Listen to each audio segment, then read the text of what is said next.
आप सभी को राम राम। उत्तर प्रदेश में विधानसभा का चुनाव 2027 में होना है, लेकिन उसकी गर्मी अभी से दिखने लगी है। और सिर्फ गर्मी नहीं दिखने लगी है, जिस तरह का वातावरण है, चुनाव पूरी तरह से फिर से अपराध पर जाता हुआ दिख रहा है।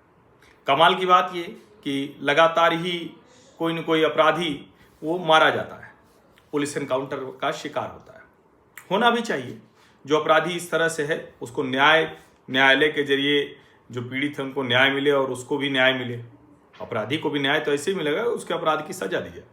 लेकिन कई अपराधी ऐसे होते हैं जो बहुत मनबड़ हो जाते हैं। अभी फिर एक मारा गया है, आज ही कल में, वो 1 लाख का इनामी था, वो दोहरी घाट का जो है। तो ये सब उत्तर प्रदेश में चल रहा है। लेकिन उत्तर प्रदेश में, और हम लोग तो प्रयागराज के हैं, अतीक अहमद जैसा आतंक, अतीक अहमद जैसा डर वो शायद कोई और पैदा कर पाता। बिना किसी संकोच के मैं कहूँ, सचमुच बड़ा लंबा समय रहा जब इलाहाबाद के, प्रयागराज के लोग अतीक अहमद के खौफ में जीते थे, और जिए भी क्यों ना। जिस तरह की हत्याएं हुई, जिस तरह से लोगों के जीवन पर असर पड़ा, वो मतलब किसी को भी डराता है। कोई कहे कि अरे नहीं मैं नहीं डरता हूँ, ऐसा नहीं होता है। पूजा पाल राजूपाल से प्रेम में थी, विवाह किया, राजूपाल की हत्या कर दी गई। राजूपाल का दोष सिर्फ इतना था कि उसने कैसे अतीक अहमद के साम्राज्य को चुनौती दे दी, उनके सामने कैसे वो विधायक बन जाए, बस इतना ही था। दौड़ा दौड़ा कर हत्या कर दी गई, बम गोलियों से भून दिया गया। उसके बाद भी नहीं हुआ तो वहां जाकर AK-47 से गोली मारी गई। बचना नहीं चाहिए। अब ये फिर से ताजा हो गया है और 2027 तक ताजा रहेगा। अभी विकसित उत्तर प्रदेश के लिए 24 घंटे की नॉन स्टॉप वहाँ विधानसभा में वो एक चर्चा थी, डिस्कशन था। उसमें समाजवादी पार्टी की विधायक पूजा पाल ने जो कहा था योगी आदित्यनाथ ने कि मिट्टी में मिला देंगे माफिया को, न मुख्तार अंसारी है न अतीक अहमद है। हालांकि मुख्तार अंसारी के बेटे अब्बास अंसारी, उनकी मऊ की विधानसभा सदस्यता अधिकारियों को धमकी देने के मसले पर रद्द हुई थी, वो फिर से बहाल हो गई। न्यायालय ने फिर से बहाल कर दी। अब वो फिर से विधायक हो जाएंगे। वहां उपचुनाव होने जा रहा था, अब वो विधायक हो जाएंगे। लेकिन मुख्तार अंसारी नहीं, अतीक अहमद नहीं, अतीक का भाई अशरफ नहीं, अतीक का एक बेटा नहीं, और ये सब होते हुए देखा तो पूजा पाल ने बड़ी प्रशंसा की योगी आदित्यनाथ की।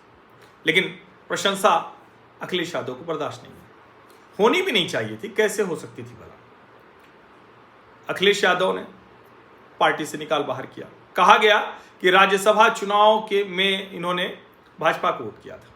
अब क्या कुछ पूजा पाल ने 2 पन्ने की चिट्ठी में कहा है वो मैं आपको सुनाऊंगा। लेकिन अब जरा सोचिए कि अखिलेश यादव एक पाल समाज की ऐसी महिला को पार्टी से निकाल रहे हैं जो उनकी पार्टी की विधायक है, जिसको बड़ी उम्मीद थी अखिलेश जी से। अतीक अहमद के आतंक का, अपराध का जो शिकार हुई, उस पूजा पाल ने एक चिट्ठी लिखी और पूजा पाल ने कहा है कि हमारी अगर जान जाती है तो उसका अगर कोई जवाबदेह होगा, कोई जिम्मेदार होगा तो वो अखिलेश यादव है। अब पूजा पाल की जान बचाने की जिम्मेदारी अखिलेश यादव की। लेकिन मैं जरा ये चिट्ठी पढ़ देता हूं, आप लोग भी इसको देखिए, पढ़िए। सेवा में श्रीमान अखिलेश यादव जी, माननीय राष्ट्रीय अध्यक्ष समाजवादी पार्टी महोदय, मैं विपरीत परिस्थितियों में संघर्ष करके 2 बार विधायक बनी, बिना समाजवादी पार्टी के सहयोग के।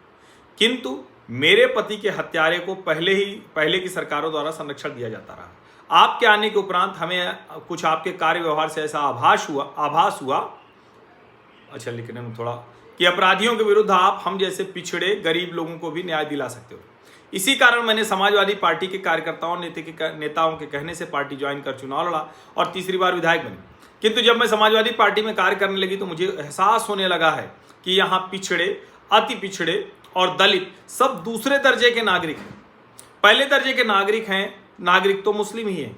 वह चाहे जितने बड़े अपराधी हों, उनको सम्मान देना, उनको ताकत देना, उनकी शक्ति बढ़ाना समाजवादी पार्टी की पहली प्राथमिकता है। बहुत गंभीर आरोप हैं, बहुत बड़े आरोप हैं। अखिलेश जी यहाँ पीडीए कर रहे हैं। मैंने बहुत प्रयास किया कि आप हमारे पति के हत्यारों को उनके किए की सजा दिलाएंगे, लेकिन उत्तरोत्तर प्रयास के बावजूद सिर्फ निराशा ही हाथ लगी। किंतु भारतीय जनता पार्टी में चाहे जितना बड़ा अपराधी हो उसे सजा दी जाती है, ऐसा एहसास हमको होने लगा, और जिसका परिणाम हम और संपूर्ण उत्तर प्रदेश वासियों ने देखा। जब मेरे पति के हत्यारे व उनके परिवार वालों को दंड मिला तो समाजवादी पार्टी और सैफई परिवार के प्रत्येक सदस्य ने मेरे पति के हत्यारे के पक्ष में सदन से सड़क तक आवाज बुलंद की।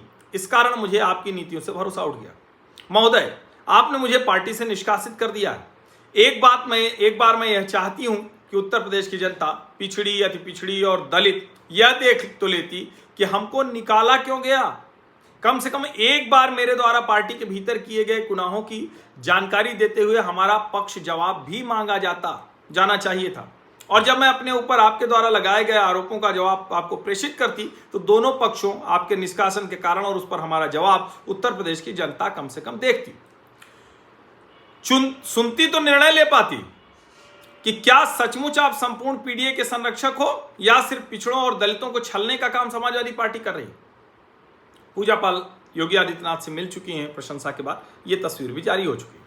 और यदि आपने मुझे भारतीय जनता पार्टी के राज्यसभा प्रत्याशी को वोट देने के कारण पार्टी से निष्कासित किया है तो मैं पूछना चाहती हूं कि हमारे निष्कासन के बाद अभी आपने कॉन्स्टिट्यूशन क्लब दिल्ली के चुनाव में स्वयं भारतीय जनता पार्टी के प्रत्याशी को वोट दिया। यहां दोनों ही भाजपा के थे, राजीव प्रताप रूडी और डॉक्टर संजीव बालिया। तो आप हमें इस बात की सजा कैसे दे सकते हो? लेकिन यह आपका अहंकार ही है कि एक विधवा, अति पिछड़ी जाति की बेटी के भीतर आपको गुनाह दिखता है, और जब वही गुनाह आपकी पत्नी स्वयं भारतीय जनता पार्टी को कॉन्स्टिट्यूशन क्लब में वोट देकर आती है तो वह गुनाह नहीं होता है। आपकी पत्नी और आपकी पूरी पार्टी ने भारतीय जनता पार्टी को वोट दिया। ऐसा मतलब एक तरह से कहें कि वो सीधे हमला अखिलेश जी उनके घर परिवार पर कर रही। आपकी पत्नी और आपकी पूरी पार्टी ने भारतीय जनता पार्टी को वोट दिया। ऐसे कई बार अवसर आए जब आपने कभी कांग्रेस को वोट दिलाया और कभी बसपा को वोट दिलाया। आपने अपने स्वार्थ में अपनी सैफई प्राइवेट लिमिटेड कंपनी को आगे बढ़ाने के लिए दूसरे दलों को वोट दिलाकर देकर समर्थन किया। अगर आप अपने स्वार्थ में ऐसा कर सकते हैं तो 9 दिन की विवाहिता बेटी विधवा हो गई और उसको किसी ने यह न्याय दे दिया, और हमने इतने बड़े काम के बदले न्याय देने वाले को सिर्फ धन्यवाद दे दिया तो मुझे पार्टी से निकाल दिया जाता है, जबकि यह भारतीय संस्कृति का हिस्सा है। महोदय, आप और हम दोनों ने बहुत करीब से देखा है कि आजाद भारत के इतिहास में मेरी जैसी बदनसीब बेटी दूसरी कोई नहीं होगी जिसके पति की सिर्फ इसलिए हत्या कर दी जाती है कि उसने संविधान और लोकतंत्र के आधार पर चुनाव जीता, किंतु जो हारा हो यह कहकर मेरे पति की हत्या कर देता है कि भले ही जनता ने चुनाव जितवा दिया है, मैं तुम्हें हरा दूंगा, और उनकी हत्या कर दी जाती है। हत्या किए जाने का अगर तरीका, एक बार श्री अखिलेश यादव जी फिर से अपने आप दिमाग पर जोर दीजिए कि प्रयागराज की सड़कों पर दौड़ा कर मेरे पति की हत्या होने के बाद जब उन्हें हॉस्पिटल ले जाया गया, लगभग 1 घंटे बाद हॉस्पिटल में जाकर AK-47 राइफल से फिर से गोली चलाई गई कि कहीं जीवित तो नहीं है। इसी प्रकार आपकी सरकार जो संविधान बचाने का ढोंग करती है, मैं अति पिछड़े परिवार की बदनसीब बेटी के पति के पार्थिव शरीर को अंतिम संस्कार के लिए भी नहीं दिया जाता है। कल्पना करें कि श्री अखिलेश यादव जी, आपके राजनीतिक जीवन में एक भी बेटी के साथ इस तरह की घटना नहीं हुई होगी, किंतु आप उसमें भी साथ नहीं दे सके। लेकिन नारी में शक्ति होती है, कभी दुर्गा बन जाती है, किसी से भी लड़ सकती है। मुझे माँ भगवती और मेरे आराध्य शिव जी ने ताकत दी कि आप अतीक अहमद जैसे पापी के आगे झुक गए होंगे, लेकिन इतने दिनों में मैं किसी माफिया के आगे सामने न झुकी हूं और न भयभीत हुई, लड़ती रही। महोदय, आपकी पार्टी से निष्कासन का दर्द, इतने बड़े बड़े दर्द सहने के उपरांत मुझे बहुत छोटा दिखता है, लेकिन मुझे भरोसा है कि उत्तर प्रदेश की जनता पर, मुझे भरोसा है पूरे उत्तर प्रदेश के अपने पाल समाज के ऊपर कि वह हमारी शक्ति बनेंगे और मैं फिर लड़ूंगी, फिर जीतूंगी। महोदय, एक बेकसूर विधवा, अनाथ, अति पिछड़े की बेटी पूजा पाल को समाजवादी पार्टी के लोग किस किस तरह की गंदी गालियां सोशल मीडिया पर देते हैं, यहां तक कि जान से मारने की भी धमकियां दी जाती हैं। किंतु मैंने अपना वास्तविक लक्ष्य प्राप्त कर लिया है। मेरे पति के हत्यारों को सजा मिल गई है। अब मुझे मौत भी मिले तो भी गर्व ही होगा।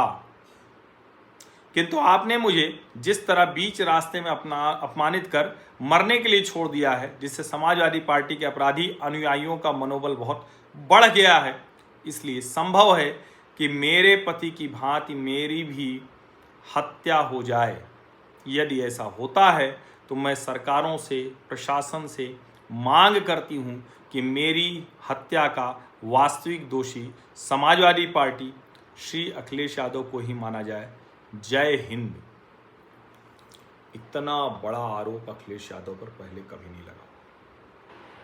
अब पूजा पाल का जीवन बचाना, पूजा पाल की जान बचाना ये अखिलेश यादव जी की ही जिम्मेदारी है। लेकिन पाल समाज की जो बात कर रहे हैं, पिछड़े दलितों की बात जो कर रहे हैं, जो मुसलमानों को प्राथमिकता की बात कर रहे हैं, ये अखिलेश यादव को बहुत परेशान करने वाला है। 2027 का चुनाव भले देर है, लेकिन उसकी टोन सेट होती दिख रही है। पता नहीं किसने, उस वक्त भी मैंने कहा था कि बहुत गलत निर्णय अखिलेश यादव ने लिया। जो भी सलाहकार हैं, पता नहीं वो राजनीतिक समझ किस तरह की रखते हैं। और फरवरी में पिछले साल हुआ था ये चुनाव राज्यसभा वाला, महीनों पहले।